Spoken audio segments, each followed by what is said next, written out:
Kıskanır saçlarının her telini, ışığı yansımış elleri ısıttı beni. Gökler ağlayıp üşütmesinler sevgilimi.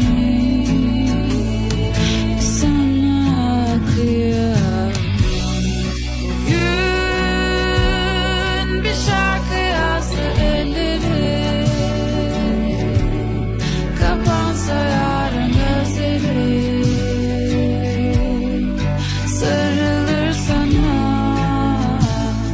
teker teker bu sözlerin. Hep yaktım ve yıktım, çektim ve çıktım.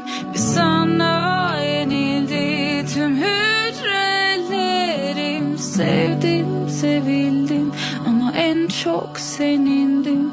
Bir sana